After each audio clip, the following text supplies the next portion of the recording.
where the boundaries of nature and serenity blur. For 12 years, David and his family have called this enchanting 2-acre island home, weaving a rich tapestry of stories, laughter and adventure. As the sun rises over the Virunga volcanoes, casting a golden glow on the tranquil waters, David invites you to share in the secrets and magic of Gahiza Island. Join us on a journey to this little paradise where the rhythms of nature and the warmth of family create a haven for the soul. Discover the fascinating history, breathtaking views, and warm hospitality that make Gahiza Island Retreat a true gem of Uganda. My name is David Bakaine. I'm the owner of Gahiza Island. Gahiza Island is a very fascinating small island on Lake Mutanda. It is not only the island which is fascinating, but the entire Lake Mutanda. Its history is very fascinating in a way that is a place, a lake that not many have discovered. This island itself, I have had it for the last 12 years, and I was the first person to set foot on this island. For a very long period of time, no one had been here. The last people to set foot or to live on this island had lived 600 years earlier before I came here. There are some pieces of information or evidence that we have to show that people lived here, but a long time ago. We have some trees growing on the island. They are called the African dragon tree. They are somehow on the other end of the island. They shelter the island from the wind which comes from the side of the volcanoes. We've got some stones which I picked around the island, and these stones, some are for grinding, some are for sharpening tools, and they are from many years ago. We have got some pots, which some of them, I got some broken pieces. I gave them to a friend who lives in Italy, and he took them to Milan, to the University of Milan, for carbon dating, and they're the ones who told me that the pieces were 600 to 700 years old. That's about the time people lived on the island. I have also, when I was trying to make a fish pond, I got some bones, which I believe they are from a very old person. They are very old, the big bones. I think they come from the knee, and I believe they are from someone who lived, maybe the last people to live on the island. But that was a long time ago. We've got tobacco growing on the island. I didn't plant it. It sprouts in the wet season and dries in the dry season. And so it was planted definitely by the people of the past. The purpose was probably for smoking, but beyond smoking, tobacco can chase snakes from the house. If you plant tobacco around your house, the snakes cannot enter or get close to the house. When the elder persons who lived on the island died, the young ones didn't like to live on the island. There are some bits of evidence across the lake, on the shores of the lake, which show that some people lived on that part. But later they abandoned living close to the lake. They went to live on top of the hill. And when they abandoned the lake altogether and this island, the island started to be used as a punishment island, sadly. That's quite a sad story.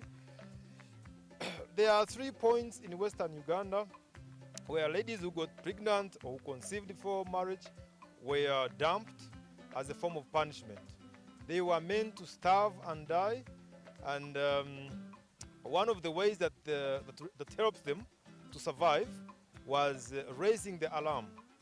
If they were dumped at like Gahiza Island and they made the alarm, whoo, the people across in Gahiza village or the people across on the island of Mutanda, they would see that there's somebody at the small island. So actually initially it was some people called it the punishment island. Some people, the people would watch from aside, they see there's a lady who is dumped there, They would come with canoes, pick the lady, and the men who wanted to marry but didn't have the resources, didn't have the cows to pay as bride price, they would get the opportunity to to pick the lady and marry her for free.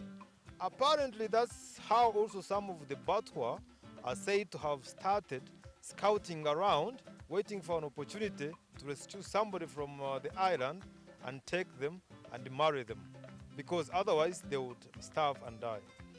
I haven't found any clues beyond the bone that I got, which seemed to be much older than what would be of the remains of the ladies here.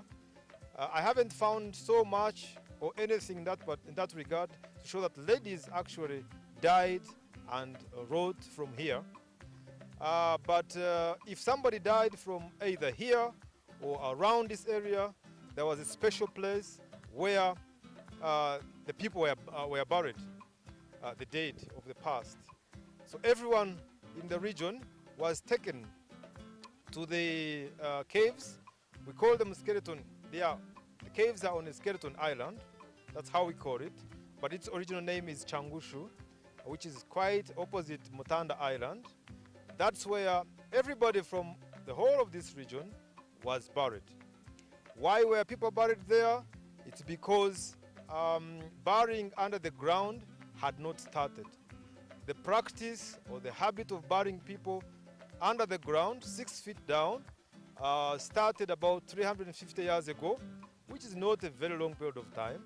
And actually it started from London, where there was an outbreak of a disease, and it was being spread by water.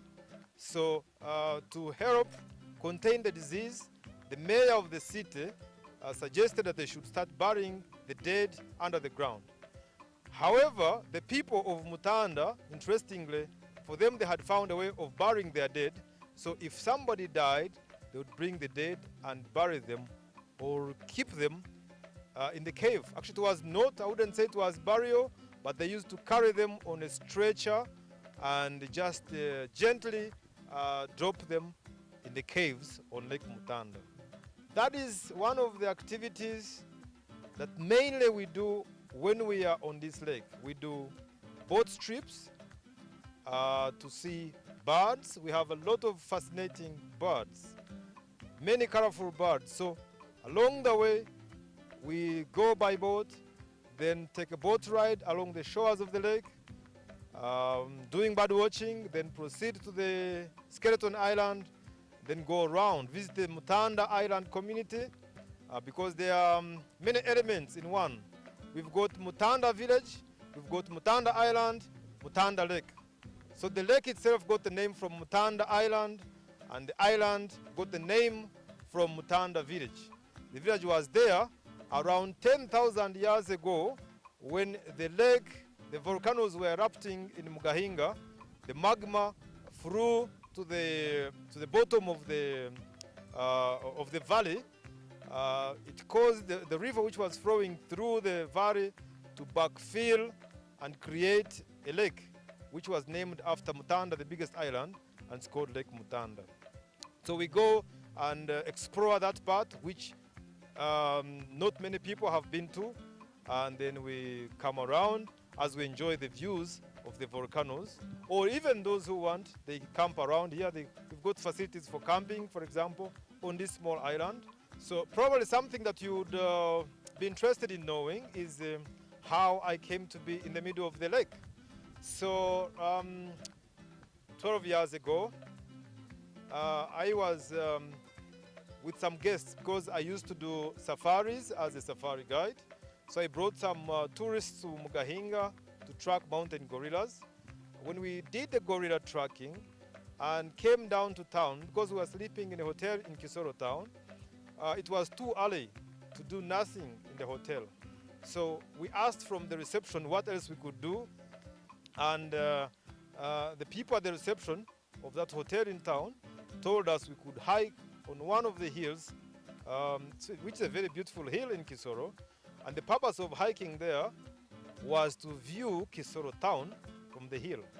So true, we took the activity on, we hiked, and once we got to the top of the hill, On one side, there was the view of Kisoro town, and on the other side, there was a lake, a very beautiful lake with a beautiful environment. And when I saw it, with a very small island which was surrounded by a big mass of water, I said, because of its size, I said to myself, maybe you can buy it. It didn't matter to me whether it was a big land, but in my head, I was like, even if there's just space for only one tent, I would put a tent there. I like nature myself. I said I would really love to be in that kind of wilderness. So after finishing my trip, I took my guests to Likumburo National Park actually for one night. Then we proceeded to Entebbe. I stayed in Entebbe for one night. The following day, I came straight. My home is in Kabale, but I never even stopped in Kabale. I came straight to Lake Mutanda. I left my phone number with 3 contacts around the lake. And it's these guys who found the owners of the island, who were 2 young brothers. Well, not so young because they are about my age. They had gone to the island from their father, from the grandfather, great-grandfather. So it was like a family lineage. And the boys had never been to the island. So when I expressed interest in buying, they were like, okay, you can have it because we're not using it anyway. And so we negotiated. And actually, I asked them to bring me to the island to show me what I was buying. And they were hesitant. But when we finally mobilized some canoes to come, we turned around the island to a view which shows a longer part of the island. And they thought it was slightly bigger than we thought initially. And they were like, oh, you have seen, it's even bigger than we thought. But you go ahead and buy. If you don't want to buy, it's up to you. For us, we're not going to step on the island. We have to go back. I accepted. We went back, and then I paid. But when I paid and finished to complete my payment, that's actually when drama started. I tried to come to the island many times, but no one from around the area wanted me to use their canoe. At that point, there was only one boat, which I had not even seen for a long time, a wooden boat, but only canoes were on this lake. And whenever I tried to use the canoes, nobody wanted me to use the canoes. They tried to avoid me as much as they could.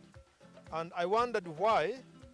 It took me a lot of time to figure out why they were always uncomfortable with my presence.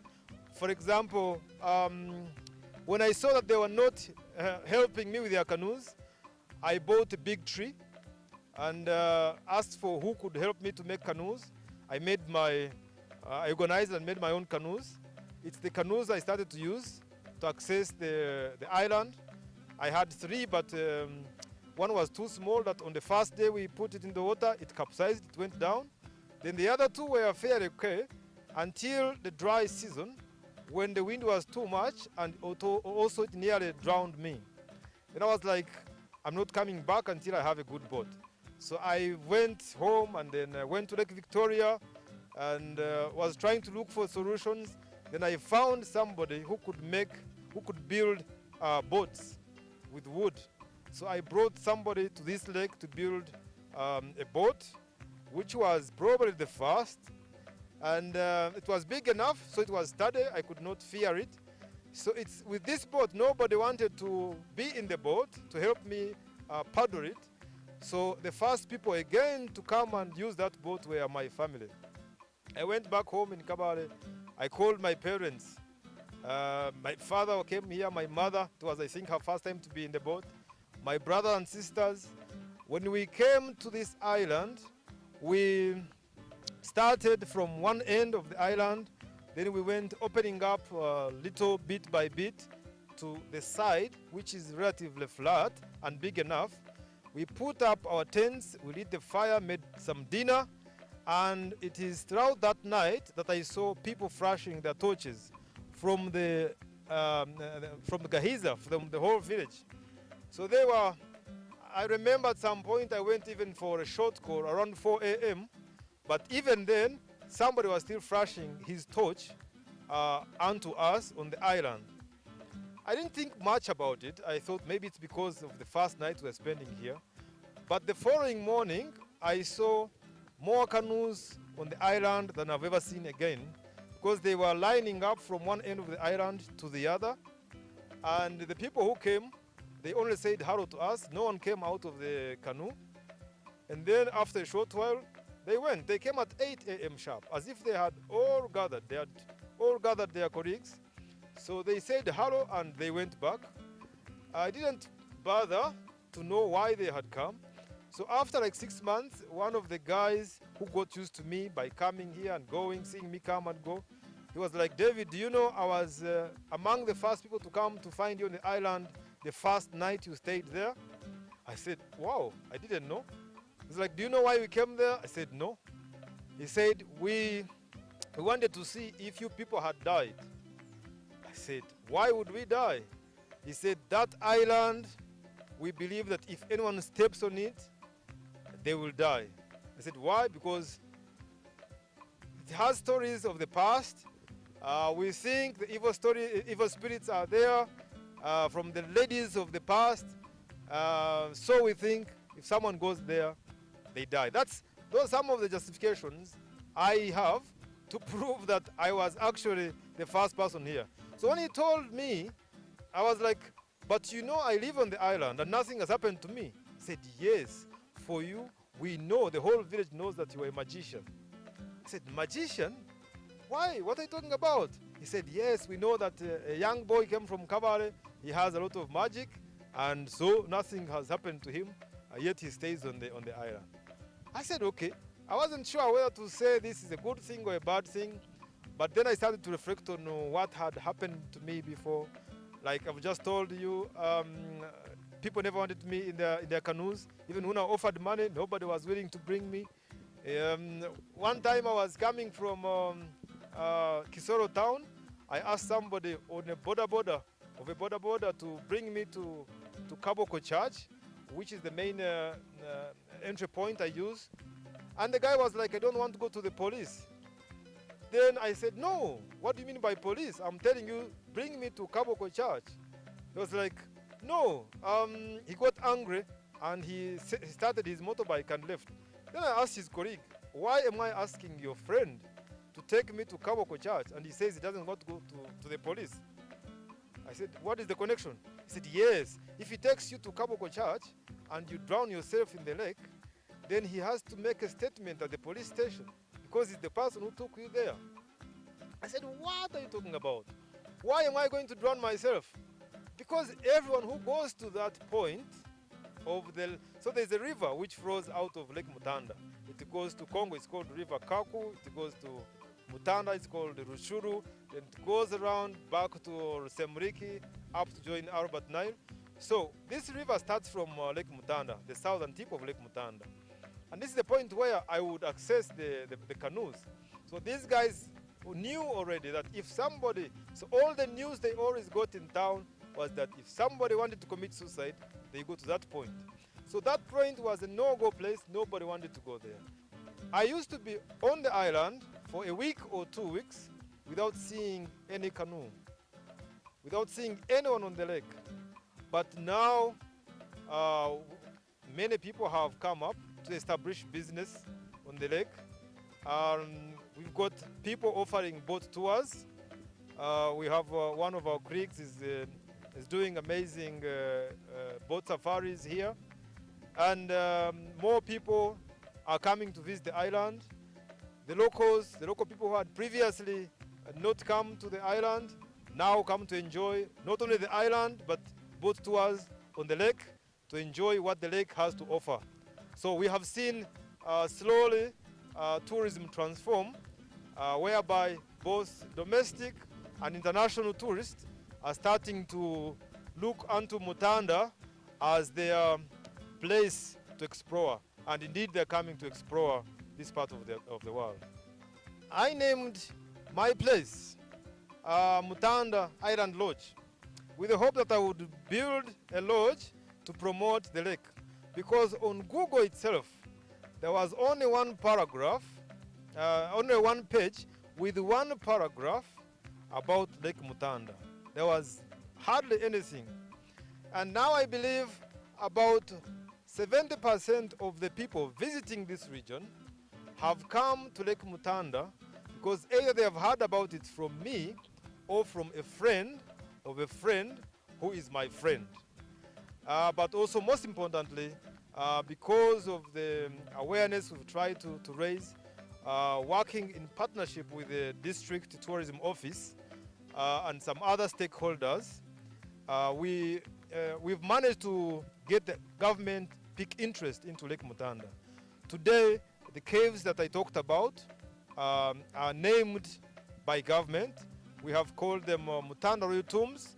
The government has set up some signposts and has picked interest to promote this cultural tourism. And so I hope that in future, the government will keep coming in and supporting our small efforts to promote Lake Mutanda because it has an incredible beauty that you can hardly find anywhere around. I have been on safaris. I've been in tourism for the last 24 years. I have traveled around Uganda, and with these views of the volcanoes, with these green undulating hills around, I have not seen a place or even an island that is as beautiful as this one. When the tourists come here, normally they come to relax. So we have got actually sometimes people who work like in Kisoro town, people who work like in some of the hospitals around. They make sure, especially the Muzungus, international tourists who come they come to as interns sometimes or to work around. So they come, and interestingly, they want to chillax around here. And like this is our fireplace, which normally every evening we set the fire on. People just sit here, enjoy the campfire, the fascinating stories about the region. Here we've got some pieces, collections that I got from here when I was trying to clear up here. This in particular is a grinding stone. It had an edge which is for sharpening tools. This is the same as this for grinding, making flour. We've got these are of the recent past. We wouldn't say that these are for 600 years, but they are somehow very old things. But this in particular is what I gave a piece of. It was a small pot here. I gave a piece to a friend who is in Italy, in Milan, for carbon dating, and is the one who told me that it's 600 to 700 years old. That's about the time people used to live here. Interestingly, this is a precious stone. It's quartz. Quartz is not very, very expensive, but we have a lot of precious stones around here. So it sounds like in the past it was some bit of a collection whereby people used to collect some precious stones and brought them to this island here. This island facility started as a camping site. I have a friend who has been living in this region for a long time. He's called Miha, and he knows a lot about what I've been doing in tourism and conservation. I am actually one person who worked with a lady from Holland to bring the rhinos to Ziwa Rhino Sanctuary. I've done a lot of work in rhino conservation, and this guy, to help me, he said, David, if I had money, I would give you, but I don't have it, so go and set up a toilet for us, and I'll be bringing you guests to your island. So I started as it was a campsite whereby we had tents that we put up for our guests, and now I built 2 cabins, which are self-contained. They have, of course, they've got a toilet, they've got a good shower with hot water all the time. It has great views, so even when you're taking a shower, you can still look through and enjoy the views of the lake there. We provide few rooms, and it is deliberate because we want somebody to have the experience whereby they can feel on their own. In fact, most of our workers, they come when the guests are not here, and they go when the guests come. So the guests can enjoy the views, enjoy the nature around the island, enjoy without anyone disorganizing or disrupting their stay. If you've heard a saying that no one is an island, it basically means that to be on an island, you have to be self-sustaining and you have almost everything that you need to survive. So for us here, we try to even grow some bit of crops somewhere. We try to be self-sustaining. We try to be environmentally friendly. We create an environment which someone will feel that this is something they miss outside their homes. When it was the actual day for opening, no single guest came up. That's when I was like, okay, I'm in for a long ride. So I started to take life very slowly and started to promote the place. But today we've got more people coming. Every year we start to see numbers of people coming up. So the plan now, because we are sure that investing in tourism, investing on this island in particular, we can't go wrong. So we have fantastic plans of upscaling this. We are going to transform it into probably the first, maybe 5-star of its kind in the very near future.